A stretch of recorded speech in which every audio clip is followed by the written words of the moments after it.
Welcome officially to tonight's Zoom Q&A session, being run in association with the Dragons Official Supporters Club and with the support of our fantastic headline partners, Compeed, that you can see here or there.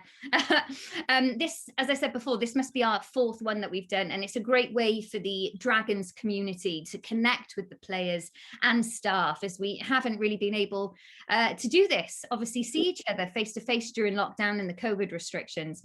And a great way as well for you to keep up to date with everything that is going on behind the scenes as well. We're very transparent. We want to let you know first what is going on.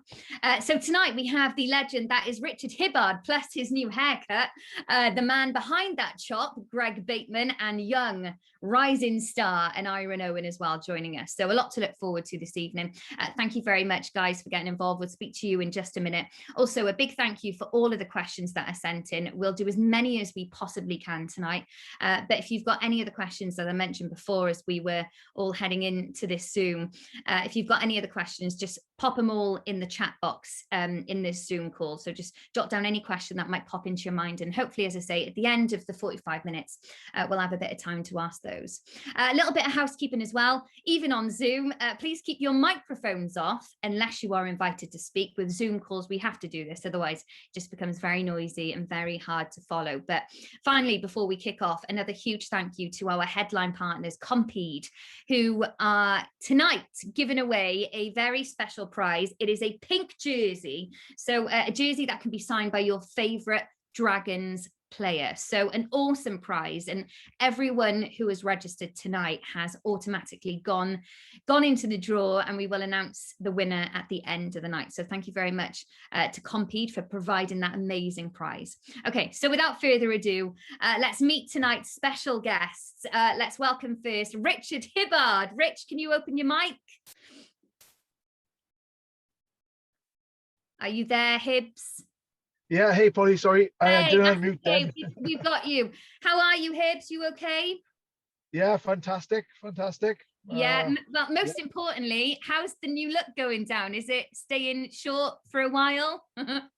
Yeah, well, they got me a new contract because I look 10 years younger, but yeah, it's going on well, to be fair. I quite enjoy it. It's less stress, less drying time, as you know, and a hell of a lot less time in the salon. With those foils. Was it, I don't want to talk about you being in the shower, but was it funny the first time in the shower when you think, well, where's it all gone when you're washing your hair?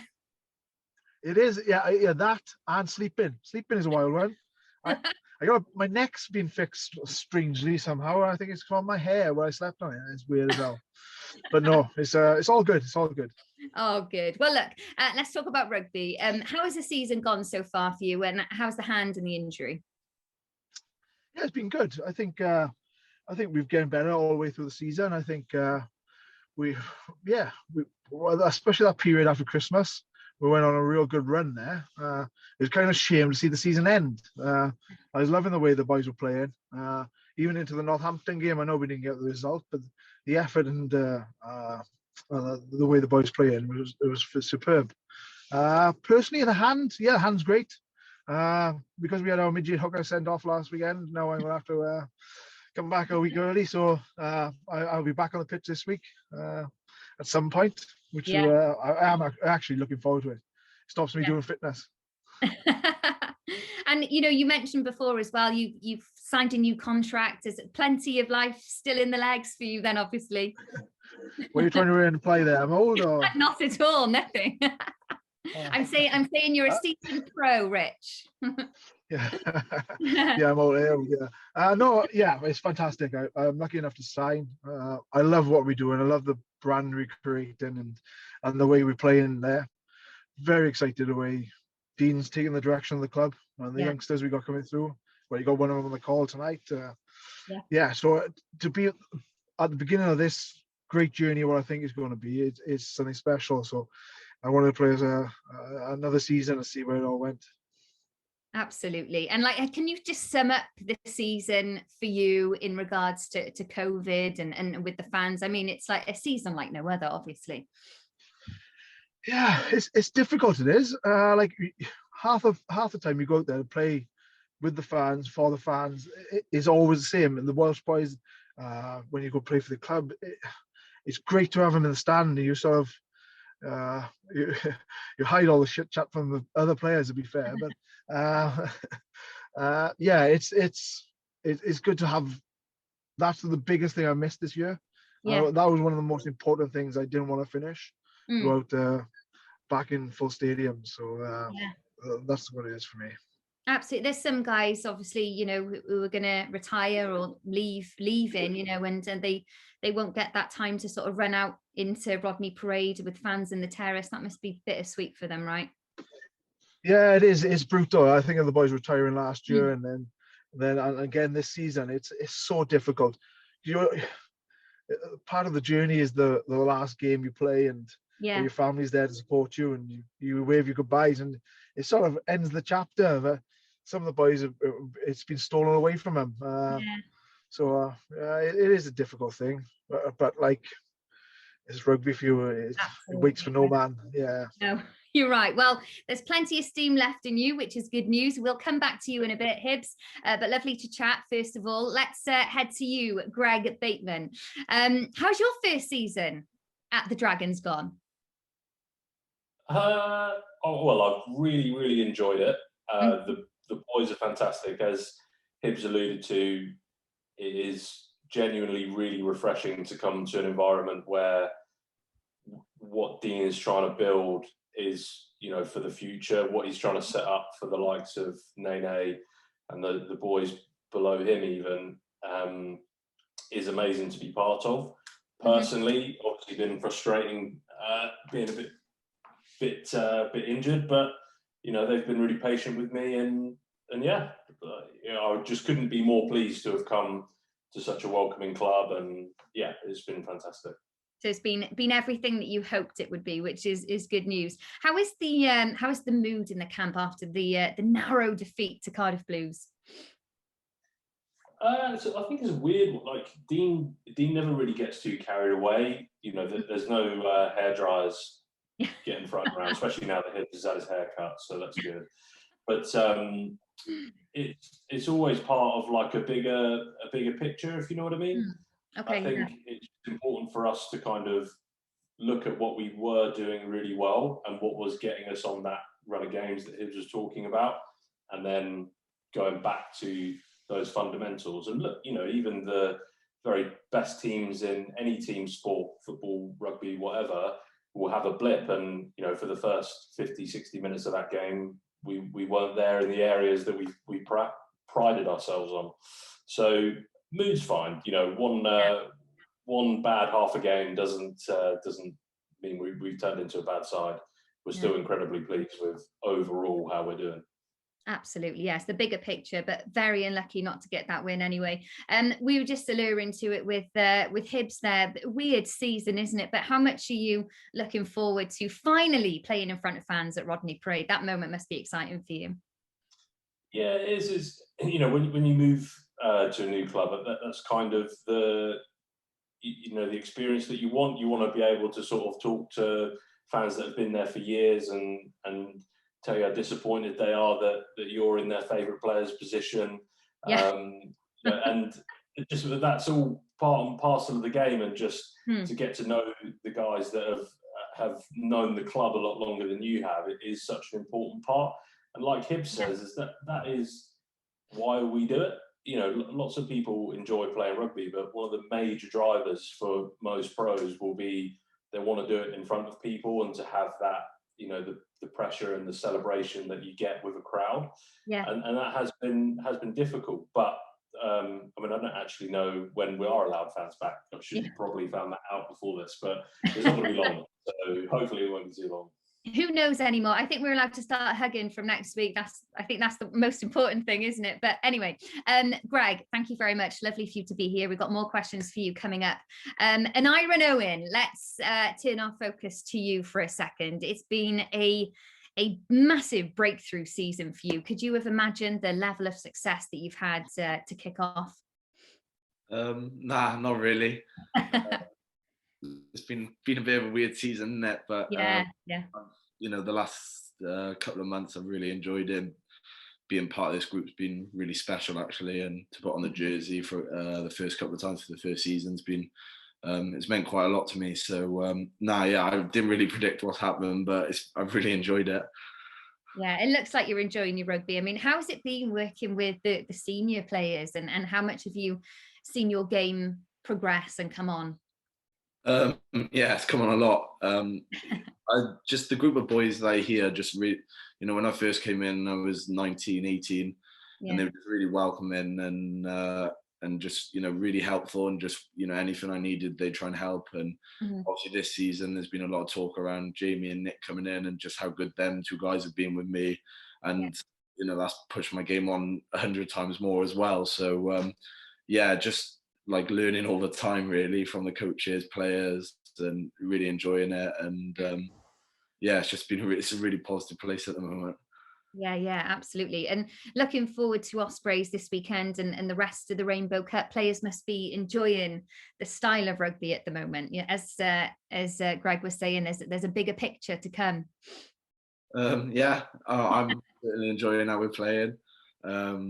It's really fast, and we're moving the ball wide a lot. So it suits the way I want to play. And I think we're all enjoying ourselves and the way what we're trying to do here. So as long as we keep getting better and we keep enjoying the journey, there's only good things to come. Absolutely. Well, look, there's lots of questions for you and Aneurin, so I'm going to leave it there. Guys, the three of you, thank you very much for answering my quick questions. But let's move on to Dragons, the Dragons community now. I'm going to hand over first the mic to Dan Hallett from Dragons Official Supporters Club to say a couple of words and to kick off with the first question. So Dan, if you could open your mic for us. There we go. Can you hear me okay? We can hear you. Just about. It's a new earpiece, so I don't know how good it is. So basically, thank you again, Polly, for hosting. It's always a pleasure. And thank you to Compeed as well for supporting, and obviously the Dragons to actually do the legwork and the organising of these evenings. I'm sure you've had good feedback on them, because I certainly do, and certainly we do in on the Supporters Club Twitter feed. Basically, we wish the season to go on, so we could have some more of these. We're going to have a couple of months off after the end of the season. So basically, I've got a couple of questions for the guys. For Hibbs, who actually cut your hair? It wasn't actually Greg, was it? He's not also a professional rugby player, brewer, and hairdresser? And for Greg, basically the extended part of your outside of rugby career, obviously your beer brand, which I don't know whether or not we're allowed to mention. You can obviously do the plug yourself. The additional side of the mental health awareness, is that something that you're very keen to keep pushing forward? Because obviously, especially with the lockdown situation and people's mental health being so fragile at the moment, obviously we're all very pleased to get behind it. I've certainly bought a few cases just to help promote. And for Aneurin, so who do you get more knowledge of? Is it from Dean, or is it from Jamie? Is it from Jack? He's been there for 10 plus years. So basically, it's just I hear stories that Aneurin is basically an information sponge, and just keeps asking questions all the time.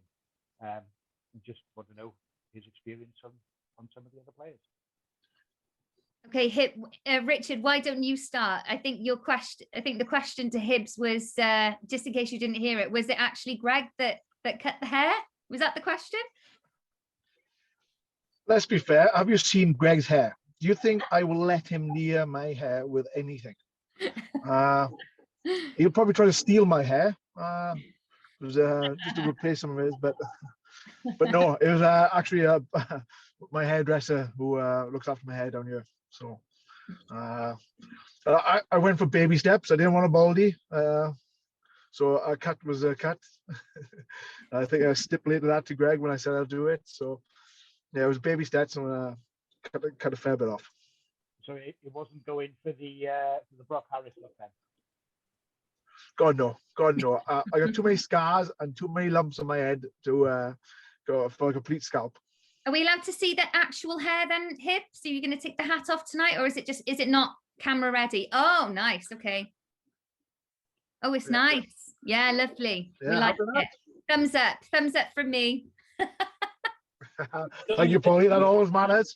Yeah, no, yeah. Not that my opinion counts for anything, but it looks all right. Greg, Dan asked actually a pretty good question, which a lot of people have actually asked tonight.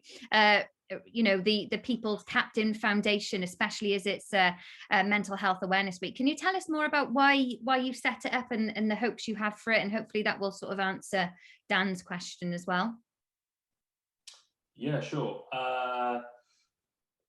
We obviously don't have all night, so I won't go into too much detail, but probably 3 or 4 years ago, I ran into a real bad patch of my own personal negative mental health, and I literally did not know which way to turn, and personally was just in a very, very dark place. And then for me, I realized that I just needed to talk to my mates, and then that was the next step, that then I would go and get some professional help. And that was obviously, you know, the work actual professionals do is not something that your mate can do over a pint, if that makes sense. Yeah. I think there was this moment throughout the journey where I was chatting with one of my close friends, and he was like, well, you know, like I took medication 2 years ago, and this guy takes it, and so and so and so and so. And I realized, oh, this is actually like a massive problem. But I thought I was honestly the only person that had ever struggled with this. And as soon as I realized that, I thought, oh, well, there's obviously a way that we can do something about it, which is why I did an article with David Walsh, just to encourage other people to know that there is other people that go through this stuff. And it is, as you said, over the last 14 months, if we've learned anything, it's how we look after ourselves emotionally and how we care for other people emotionally.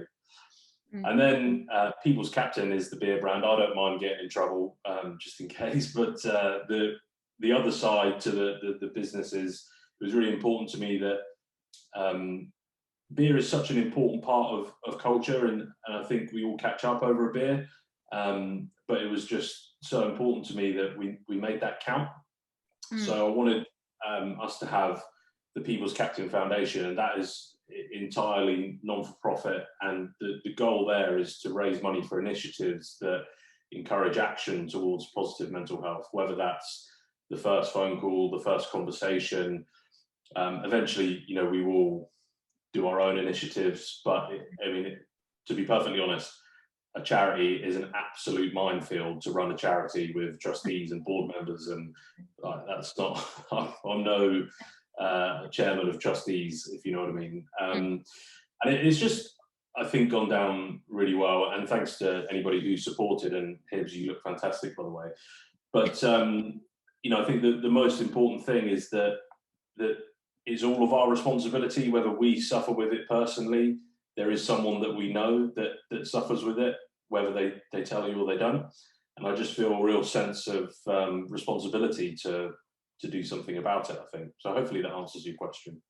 Absolutely. And I've just been given the thumbs up. You are absolutely allowed to mention the beer, so you plug crazy out of that if you'd like to right now. And you know, it's so important what you're doing and speaking up, especially someone from a sporting background, someone who's seen to be, you know, a big burly guy who doesn't have any problems, or so it's great what you're doing, and you'll be helping so many people. But tell us about that beer one more time, because I know you're allowed to talk about it now. Yeah, People's Captain. We're a craft beer company. We do super delicious, different types of beer. Get yourself on the website, order a case. I'll send a code out at some point. Give you all a discount for being dragons. But yeah, most importantly, the whole ethos is there's no point, you know, enjoying great beer. Sean, I've seen you polish off a fair few while we've been on here for 20 minutes. You know, it's more important to me that someone buys a case and shares it with a mate and opens up with them about how they're feeling, how they can catch up and make that moment count. So look, I could sit here and plug about it all night, but that's not the reason why we're here, but happy to talk about it any other time. Awesome. I'll tell you what we'll do. We'll put a bit of information in the chat box area tonight about that, and a link to wherever we can buy some cases. Daniel Hallett, let's go back to you quickly, and let's just quickly get your Aneurin question one more time. Yeah, sorry. So it's basically, obviously being a youngster in the squad, where does he get most of his questions answered? Is it via the coaches, or does he pick the brains of the senior players like Jamie? To be fair, I haven't asked Hibbs or Greg yet about scrummaging or driving mauls, so I've got to get around to that. Offloading. Nah, it's just, I don't know. Really wanted to learn a lot, and there's some great people at this club. So, especially when a British and Irish line and a Welsh international turn up, so it felt like just trying to learn as much as possible. And yeah, I probably, bored the hell out of a lot of people asking loads of rugby questions, but just trying to find out as much information as possible, really, and just try and get other people's experiences on what works and what doesn't work, and how they found things, and whether that's through coaches, players, or staff, or anything like that. So just constantly trying to learn and get better, really. So I'm constantly asking questions and trying to find out more.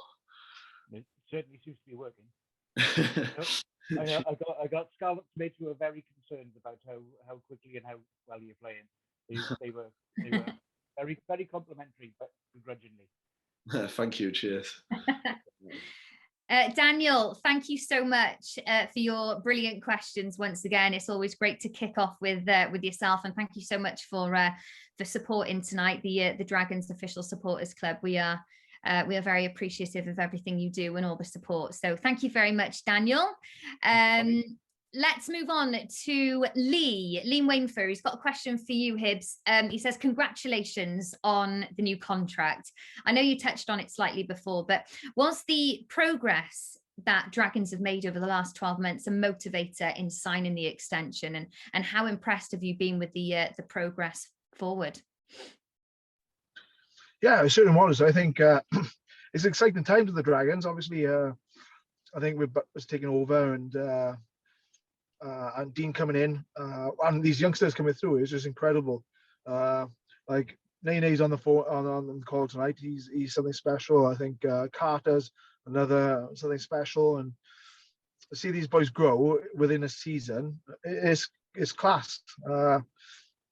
It's just been like I said earlier, being part of that start of that journey is just really, really good, and really enjoyable. I think every now and again your rugby fire gets lit again, and it starts to really blaze, and it has over the last 2 seasons. And as you can tell, I'm really enjoying the rugby. I love playing, so it's class. Oh, that's great to hear. Because I mean, you've been playing a long time, haven't you? So it's good that you've still got that fire in your belly, isn't it? Ollie, will you please stop telling people how long I've been playing? I was just about to say, I'm not another dig again. I don't mean it. Yeah. I think I was talking earlier. I think I made my Ospreys debut in 2004. So yeah, I've been playing a while, and it's an incredible game. And over the years, it's changed so much. But every so often, honestly, something comes along and sparks you and really, really gets you going again. And you sort of get super excited, which I am, and I'm really, really, really enjoying it. That's amazing. Once again, in my many years. Yeah. I'm going to say you are an inspiration to many. Rich, we'll stay on you just quickly. From Robert Schillerbeer, I hope I've pronounced that right, Rob. He says to you, Hibbs, is it cold around your ears? Only joking, mate. Well done to you. Did it take much persuading to cut the hair off? I've sort of get to the point where lockdown done me a bit on my hair. It's hard to maintain. And I think Greg got caught wind. I weren't too happy with my hair. He asked me to do it, and it's a fantastic cause and a fantastic charity. So it was, I couldn't say no to it. And I And to be fair, Greg didn't tell her the story until after I've done it, and I would have cut it off in it. I would have gone bald if he told me the story beforehand. I think it's incredibly brave, and to be honest and open to a room full of rugby boys where you don't get much emotion off is incredibly brave, and I think it's an inspiration to all, and I really enjoyed supporting it, so I'm happy with it's gone. Well, there you are, Greg. You can ask Hibbs now for a one all over if you want. He knows the story. And just to let you know, I think in the chat box right now there is a discount code for People's Captains. So thank you very much, Greg, for that. Hopefully you can all go and buy a crate and support such an amazing cause. So yeah, thank you, Greg, and thank you, Rob, for that question, and Rich for your answer. Let's move on to Jonathan Wilkins to Aneurin. He says, who was your rugby hero growing up, and who has had the biggest influence on your career? Well, when I was growing up, it was probably someone like Martin Williams or James Hook, someone like that. Stephen Jones maybe as well. Watched a lot of them boys around that time, especially when Wales started to become a bit successful. Then, you know, people like Dan Bigger and stuff like that we really started to follow and sort of then try and mold my game around. And then biggest influence, probably around when I was about 15, I came into the Dragons, and there's an academy coach there called Matt O'Brien, and working with him for probably the last 6 years now. He's probably had the biggest influence. Just he's probably put so much time and effort in with me, which has made my game go a lot better. So probably him. Fantastic. Thank you, John, for your question. Sean Alabaster to Greg. Since you started your own brewery, Greg, have you become the most popular man in the squad? If not, why not? Yeah, well, you would have thought it's the easiest way to buy mates, wouldn't you? But no, they still won't talk to me. No, it's great, and to be fair, it's a super friendly bunch of guys. Yeah. You know, the young lads are real easy to spend time with, and even the boys of Hibbs' sort of age still enjoyable to spend time with on the down the snooker hall or whatever it is. Yeah. All right, to Christian from Christian Hyde to all of you. Christian, I think you're gonna ask these questions yourself if you're there, if you can open your mic. Christian Hyde, are you there? If you can unmute yourself. Oh, I don't think you're here now. Never mind. I'll ask the questions for you. To Richard, what song did you sing on your international debut? I sang Country Roads very, very badly. As you can tell, I'm very old-fashioned and with my music as well. So it just shows my age. I'm really into country and really old school songs that the boys won't let me play in the gym. So yeah, I sang Country Roads. Nice. Yeah, I enjoyed it. I hate singing, but that was it. Easy choice, to be fair. I won't ask for a rendition. I'll move on to the question for Greg from Christian. He says, "What's the best initiation you've had to do?" They can't be good, can they? No, they're never good. The Dragons one was particularly bad, but the one at Chiefs was like, do you remember the program Crystal Maze? Yes. Yeah. With I can't remember that guy's name, but they set up like 8 different changing rooms of Crystal Maze things. Yeah, it was just so well planned out.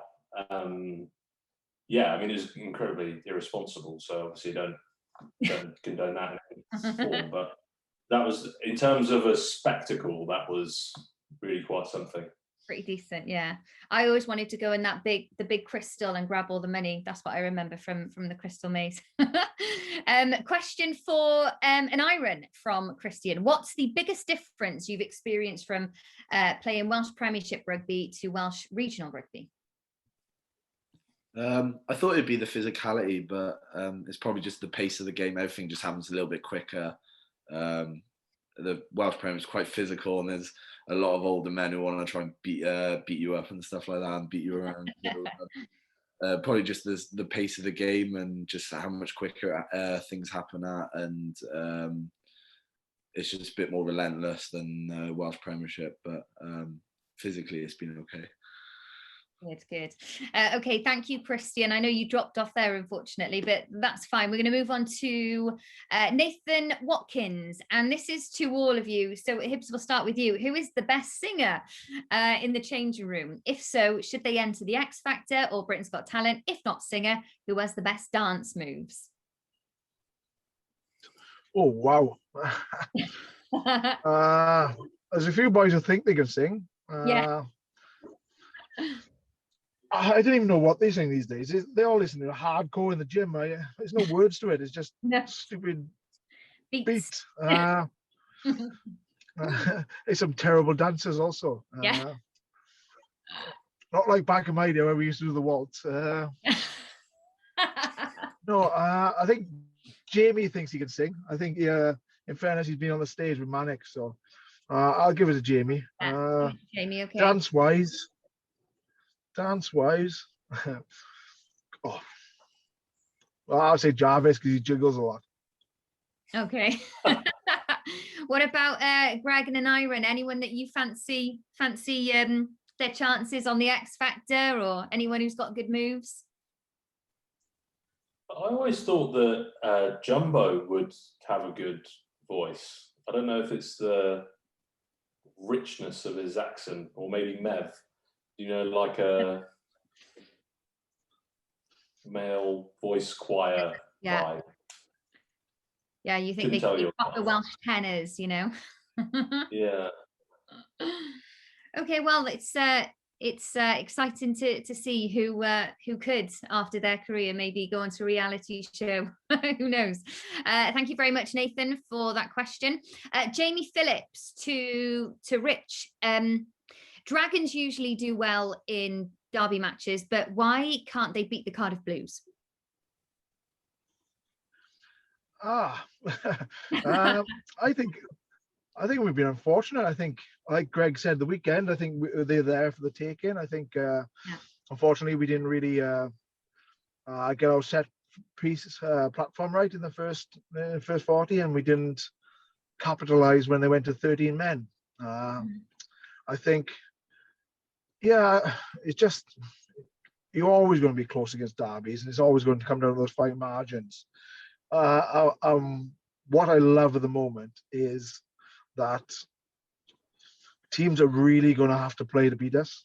I think we've become this team that's dog-like, solid set piece, aggressive around the park, carry hard, tackle hard, and they've really got to do something special to beat us. And that's what I find at the moment. We will get a win against Blues. I love to shove it up the City boys' bits. I love that. A great answer to a great question. We've got a question for all of you now from Gary Street. Let's stay on you, Hibbs. Favorite player to play alongside and hardest player to play against. So favorite player and then the hardest player. Oh, that's a great question. It's a difference between hard and there's tough. So there's hard people out there you don't like playing against, but then there was tough people. So I would say like your Marty Hollers, your Pococks, your McCaws, because you'll spend all week practicing how to whack the living shit out of them. And you'll give some poor guy who's not involved the bib, and you say, you pretend to be McCaw, you pretend to be Pocock, and we will leather him all week in training, and he wouldn't get near a ball. We'll come to the game then, and you kick off, you play, first rack, who's over the ball? One of them. And you cannot move him for love of no money. Kick the crap out of them, hit them as hard as you can, but no. They are just different type of toughness and hard. One of my favorite to play alongside? it's got to be. I've been very lucky over the years, but I would still say it's Filo Tiatia. He was just an immense bloke. He came to us at 36 and still managed 99 games, and the respect he carried on the pitch. People were petrified of him, literally petrified of him. He's a big, gigantic monster head. And he used to do it like he'd warm up and he'd stretch his mouth and he looked like a big jungle cat. He was a real scary bloke. And he's one of the reasons we signed Jerry Collins, because everybody's scared of Philo. So Philo could keep Jerry Collins in check. So that's a thing in itself.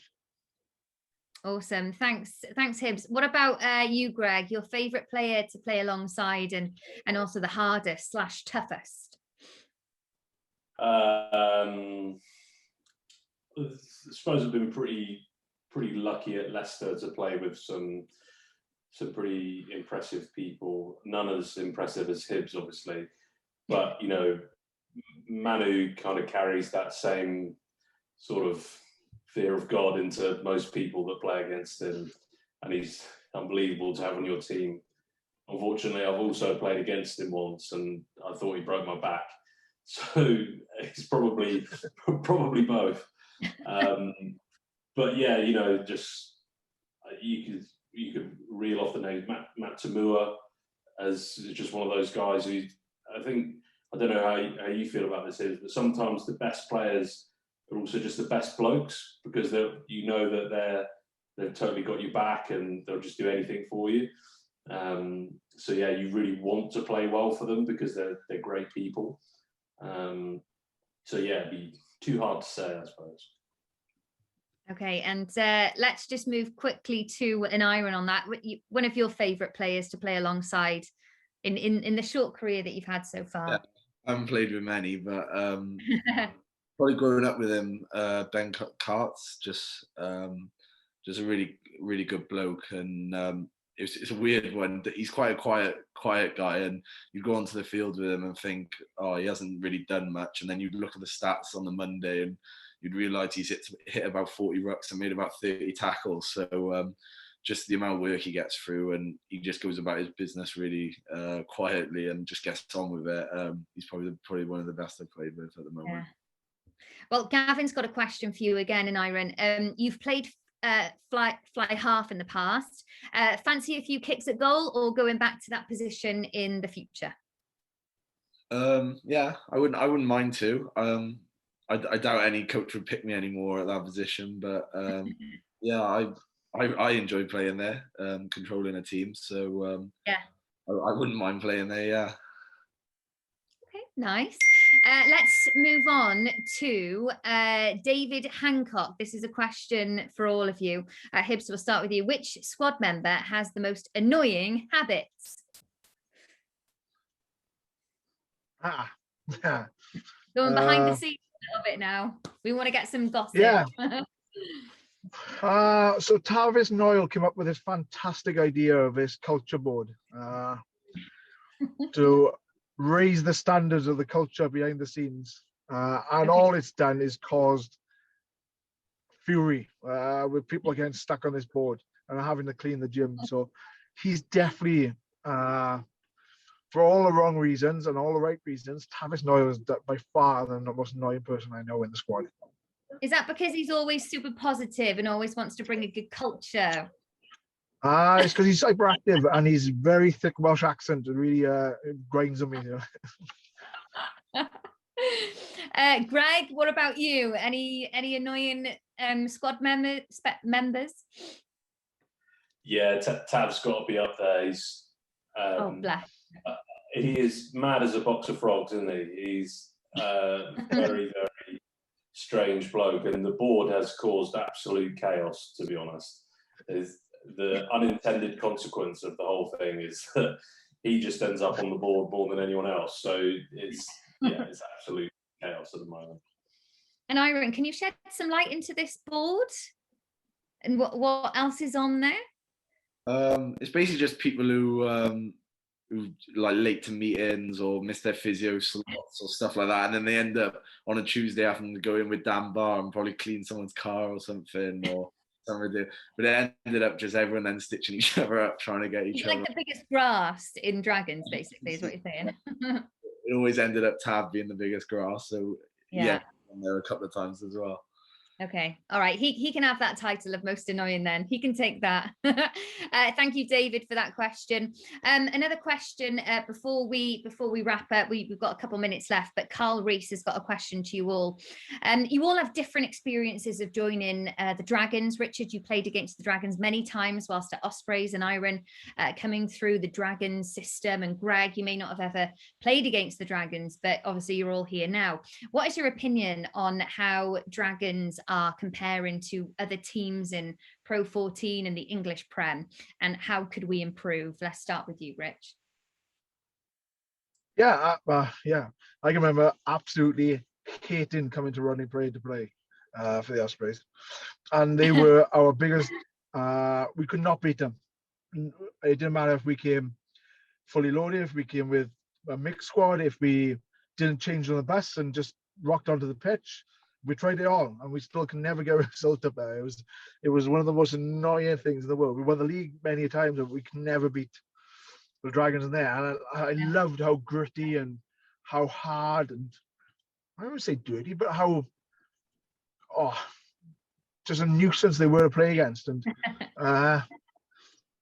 it was great. And when initially the thing would come back, and that was the whole premise of it, was to rebuild them into get the Welsh boys who were playing outside Wales back, get some strength and depth, and make a few key signings, and to get them back to the team that they deserve to be. I think they've been missold for a long time now, and I honestly think from board level down to the physios to the backroom staff, everybody's in the key positions to make us great, and we definitely making steps that way. I do think this team, if we keep these youngsters and keep development the way we are, I do think it's going to be a great team in a few years. Absolutely. And Greg, did you ever play against the Dragons before you joined? Did. I played against the Dragons twice. 100% record. But I think I had a meeting with Dean in the summer, obviously after my very public exit from Leicester, and I thought this was going to be like the big sell, like the look at our gym, look at our physio room, look at this, look at that, and he just said, forget everything you've heard about the Dragons for the last 10 years. This is what we're doing now. And it's so true, and Hibbs alluded to it there. We've got all the bits in place. I think you can see over the course of this season how we've improved. Yeah, we've lost against Blues, and that's hurt us just as much as it will do everybody else. So in answer to the question of what do we need to improve, it's just time now. It's time for our group and our young guys to bed in and get themselves 20, 30 games a year, and we'll all be better for it in a season, 2 seasons. We were very close to being in a European semi-final a few weeks ago by bar 5 minutes. That wasn't on the cards at the beginning of the season. So things are absolutely heading in the right direction, and it is a time thing. But fortunately, everything is in the right place. Absolutely. Well, thanks for that great insight. And Aneurin, you must be really excited to hear, obviously, from Hibbs and Greg, like how could you not improve in the future?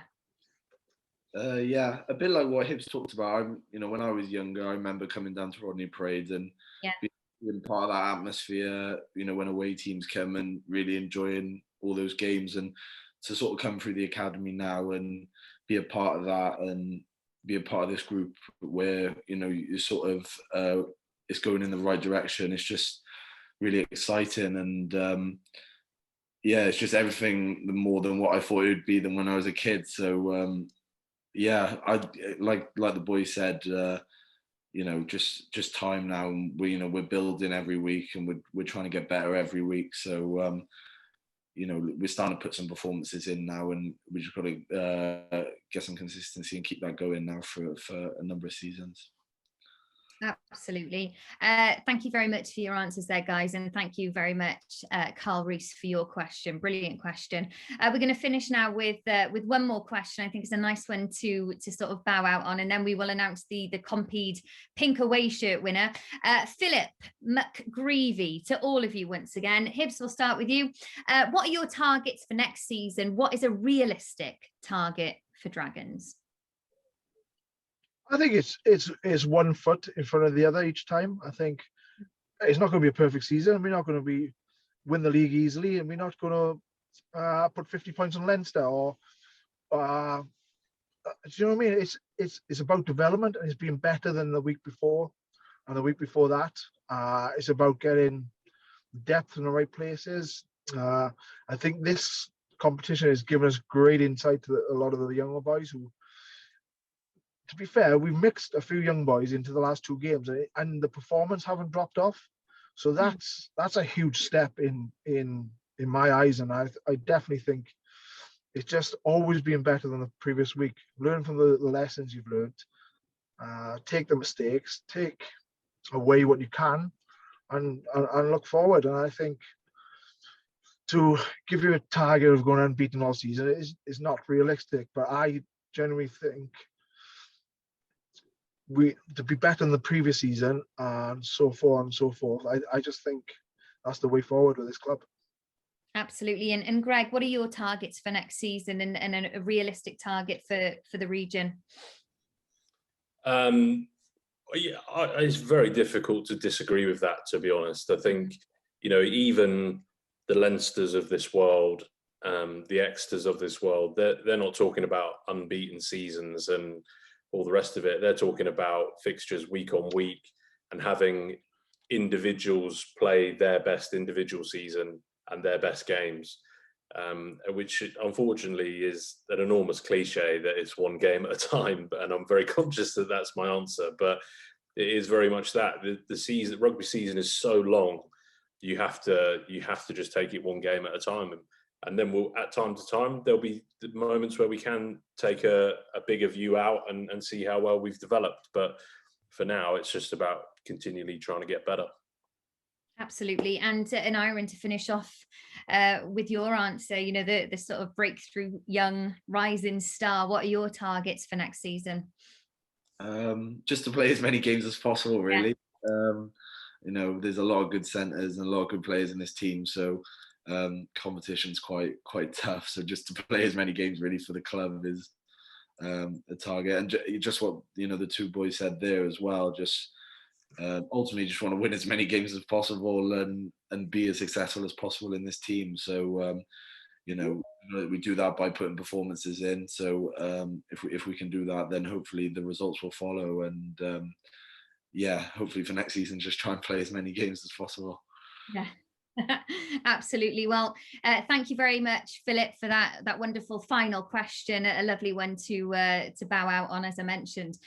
Guys, thank you so much for joining us tonight. Hibbs, always a pleasure to talk to you. Always give great insight into what's happening in camp, and the same as well for you, Greg. Thank you so much. Pleasure talking to you and to hear all about the foundation. You've got that discount code for the beer for the foundation. Everyone go and check that out and just read a little bit more about it, and it's fantastic what you're doing, Greg, so thank you so much. And Aneurin, great to speak to you. An awesome, exciting career ahead, and it's great to have you at Dragons. So thank you, all 3 of you, for joining us tonight.